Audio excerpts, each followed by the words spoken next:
So on that subject of partnerships, I'm actually seeing a lot of cities, and again, it's city specific, Right. but some cities are doing this whole like social equity Sure. applicant thing, right? They're going the social equity route. Can you Right. explain that a little bit? Sure. I mean, at a high level, the goal of social equity programs, most notably in Oakland and Los Angeles right now, the goal is to repair decades of wrongdoing that the war on drugs and cannabis has resulted in people of color, poor people, and people who live in urban communities. And so the goal of these programs is to begin to repair those decades of wrongdoing by helping to ensure that people who are poor or have been arrested for a cannabis-related crime, who live in high population density, low income areas, also receive the benefit of this new licensing regime, because in large part, our industry stands on the shoulders of these people who were willing to take the risk back in 2010, right, when I started working in this space where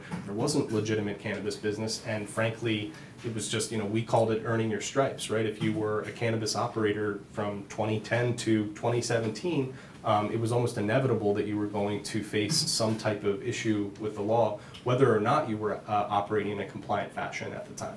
And so that's the goal, right, of these programs. Implementing that goal effectively is extremely challenging. We're seeing sort of substantial delay, certainly in the city of LA, as a result of them realizing just how complex, doing this program properly is. Can you explain that a little bit more in detail as far as the social equity applications go? Sure. So in the city of LA specifically, in order to qualify as a social equity applicant, you need to have been either arrested for a cannabis-related crime in the past, and also live in a low-income area of the city and need to be able to prove that.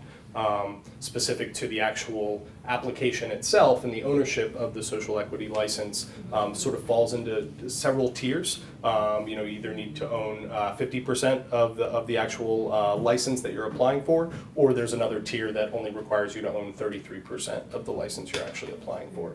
One of the pieces of information I'll be giving you, which I'm sure will be available online, will be a specific breakdown of the list of requirements that you need to have prepared and ready in hand on September 3rd if you're a Phase 3 applicant. That includes things like a premises diagram, a valid lease, and other things, all of which will be available to everyone watching. Definitely. On that note, WebJoint.com, if you go in, you put in your email, Jeff and his partners have graciously kind of given us a list of what you need, application requirements for social equity specifically. Sure. So we'll have that available on our website.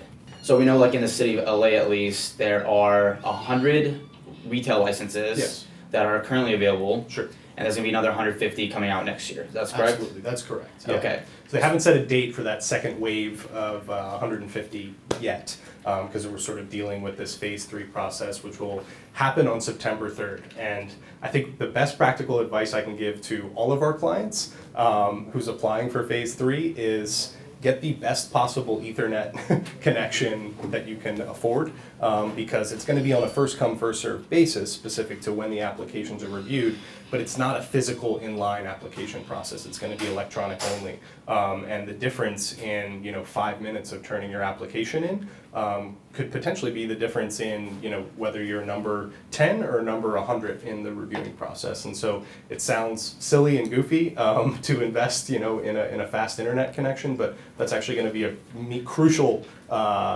distinction in potentially the success of when that application gets reviewed.